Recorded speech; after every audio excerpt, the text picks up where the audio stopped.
Assalamualaikum Ibu, ini saraf terjepit udah berapa tahun Bu nih? Sampun lumayan dalu, dan 1 tahunan mbok gini. Oh 5 tahunan. Dan Ibu ini tapi anu mboten patos kraos ngoten nggih. Terus niki akhir-akhir nika nganu beberapa bulan iki nembe napa kraos ingkang radi nemen ngaten. Pembelajaran bagi yang saraf terjepit. Jadi saraf terjepit itu masalahnya adalah di lumbal, di tulang belakang. Tapi seringkali saya ngomong kalau saraf terjepit itu penyakit yang sulapan. Sulapannya gimana? Yang sakit di sini, yang terjadi masalah itu di punggung, di tulang belakang. Tapi seringkali di sini tidak terasa pasien. Yang terasa adalah bagian pinggul ke bawah. Sakit, terus kesemutan. Nah itu sakit, kelenjar-kelenjar nyeri kalau Ibu bilang, macam-macam rasanya. Terus akhirnya nanti kebas. Kebas itu tidak terasa, dimulai dari ujung kaki. Terus biasanya kakinya mengecil satu. Kakinya mengecil satu. Nah, kalau sudah mengecil satu, pembelajaran bagi yang saraf kejepit itu sudah ke arah kelumpuhannya, prosentasenya sudah sangat tinggi. Makanya untuk saraf terjepit kayak gini, saya berulang kali ngomong, mau berobat kemana saja silahkan, mau terapi kemana saja silahkan, dan pasti sembuh kalau ada pelepasan lumbal yang menjepit saraf. Jadi dilepas. Kalau tidak ada pelepasan, pangeh lamun kalau orang Jawa ngomong, hanya terasa enak sebentar. Misalkan dipijat, dibekam, disinar, itu hanya pelemasan. Nah, karena yang jadi masalah itu tulangnya, tulang bukan ototnya, tulang yang menjepit saraf. Mungkin sebagai gambaran saya tunjukkan ke pemirsa seperti ini. Nah, itu yang kuning itu adalah saraf. Sambil sedekah Bu nggih. Sedekah ilmu. Ya, seperti itu adalah saraf. Nah, yang menjepit itu di bagian, saya besarkan di bagian atas. Nah, itu yang menjepit itu saraf di situ. Nah, kalau terjadi saraf terjepit, maka larinya adalah ke bawah, nah, ke kaki. Nah, seperti itu. Maka bagi orang yang nggak ngerti, Ibu ini datang terapi kemana misalkan, maka nanti yang diulek-ulek, yang dipegang itu hanya pinggul ke bawah karena rasanya di situ. Nah, itu yang kadang saya katakan sakit yang sulapan. Sulapan itu sakitnya adalah sumbernya di atas, tapi rasanya di bawah. Ya. Meskipun di sini tekuk-tekuk, dipijet seberapa nggak akan berpengaruh. Justru yang kalau ingin melemaskan itu, yang dilemaskan adalah yang di atas. Sebagai contoh Ibu ini sudah 5 tahunan terapi kemana saja, tapi tidak ada solusi yang tepat untuk sakit beliau ini. Masih tetap sakit terus. Nah, kalau di medis biasanya dokter menghindari untuk operasi seperti ini, karena kemungkinan untuk sembuh itu hanya 10%. 90% akan mengalami problem kelumpuhan. Karena di sini ada penyayatan SSP, susunan saraf pusat. Nah, ketika terjadi operasi itu terjadi pembelahan, pembedelan atau penyayatan di posisi saraf. Nah, itu yang dihindari oleh dokter biasanya atau medis untuk tidak melakukan operasi saraf terjepit. Karena resikonya sangat besar. Kalau dioperasi dipasang pen dan diganjal-ganjal. Nah, jangan lupa nanti kalau sudah umur sekian tahun, pen itu harus diambil, maka terjadi penyayatan yang kedua. Ini sebelum dioperasi, gambarnya seperti ini.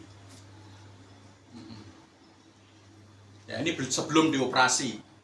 Ketika beliau ini mau ditangani di sini, sebenarnya mau ditangani di sini, tapi oleh keluarganya di sini tidak boleh, langsung dibawa ke medis. Kalau di medis nanti hasilnya seperti ini. Nah ini. Oh, ditambah. Nah, dipasang pen, pasang pen seperti ini. Ini 6 bulan setelah dari sini nggak jadi, 6 bulan ke sini. Yang semula masih bisa jalan, ketika ke sini sudah pakai kursi roda lumpuh.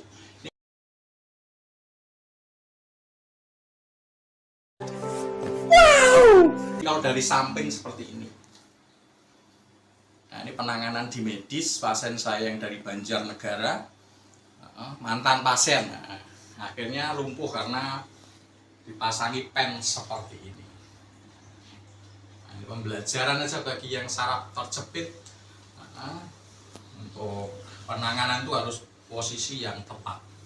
Ketika tidak tepat, maka SSP itu akan terjadi sebuah masalah, susunan saraf pusat. Maka biasanya seperti ini.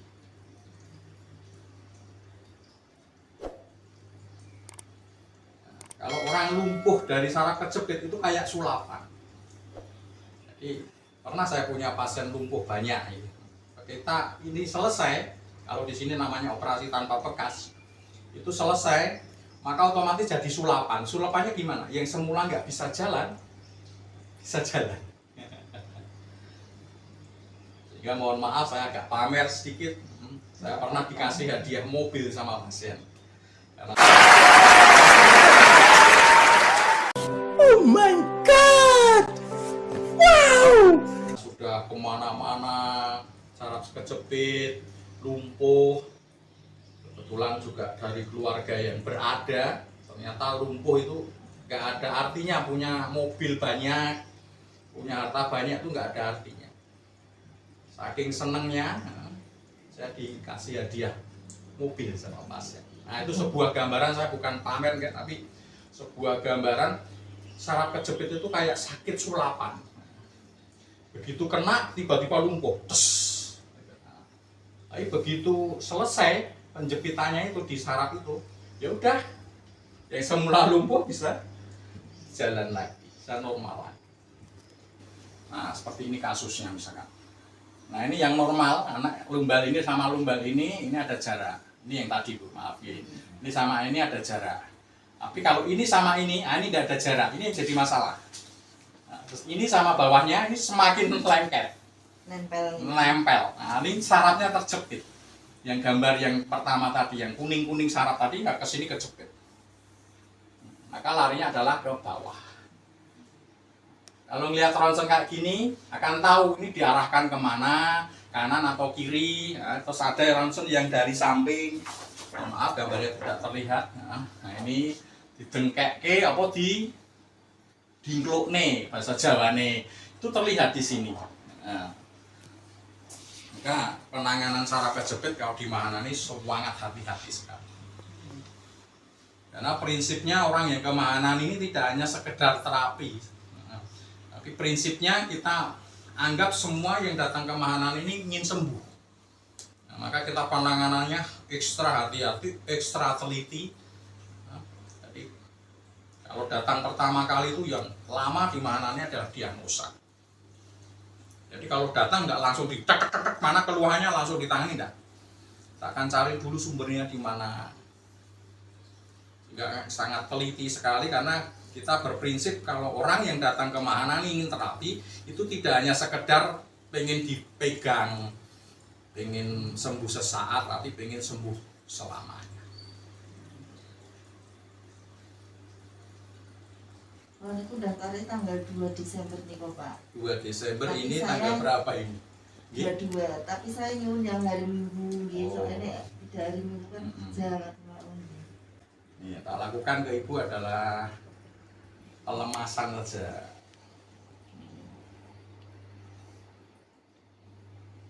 Dari segi visual sudah terlihat ibu ini ya, di posisi yang tak sentuh ini. Nah, ini legok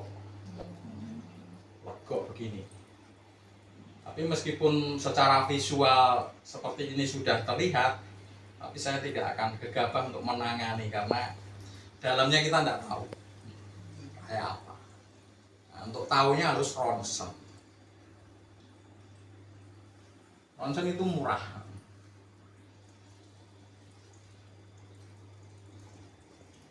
Ini hanya melakukan proses pelemasan. Sakit dulu. Jadi kayak tetap senat-senat ngoten. Senat-senat ya. Nah, ini sudah merasakan sakit. Jadi, kalau kita sudah lemaskan, nah, kita sudah terapi dengan metode di mana nih, nah kita sentuh ini udah kayak senat gitu.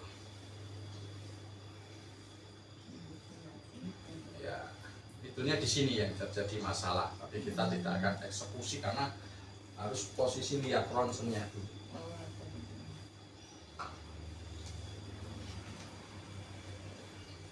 Kalau kesakitan ngomong itu Tahan ditahan. Jangan ibu, kalau kesakitan ngomong nanti kita mungkin. Bukan berarti lebih sakit itu cepat sembuh ibu ya, harus dihilangkan image itu. Jadi kalau terapi di Mahanan itu nggak boleh sakit. Jadi ibu ini karena sering terapinya sakit maka ditahan, nggak apa-apa. Oh enggak, di Mahanan nggak boleh karena nanti sarafnya juga off. Jadi kalau kesakitan off, malah off, padahal kita pengennya mengonkan, menghidupkan. Maka salah satu moto Mahanani adalah mengobati tanpa menyakiti. Kecuali kalau di sini benar-benar sakit ya nggak bisa kita toleran dengan anestesi alami adalah satu, mohon maaf, yang LGBT. Kemudian yang kedua adalah penyakit faktor X. Faktor X itu macam-macam, dari santet, dari seperti itu. Kita tidak bisa membuat anestesi alami karena ada penolakan dari alam.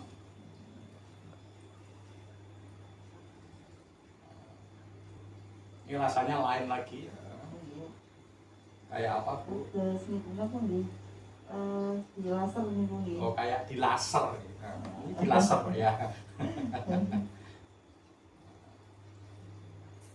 Seperti ini, dan ini bukan settingan, ibu bukan teman saya tak suruh ngomong kayak di laser, enggak.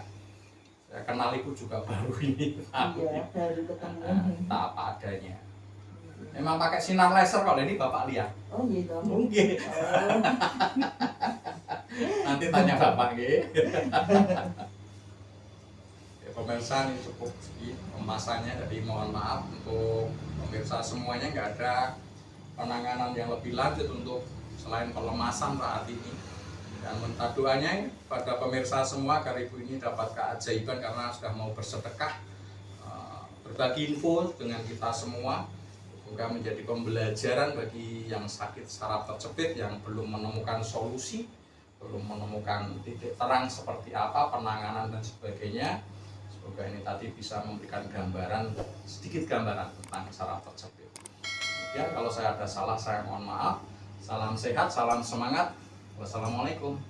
Not afraid, so I would fail, but I'm not giving up. I'm not gonna give up right now.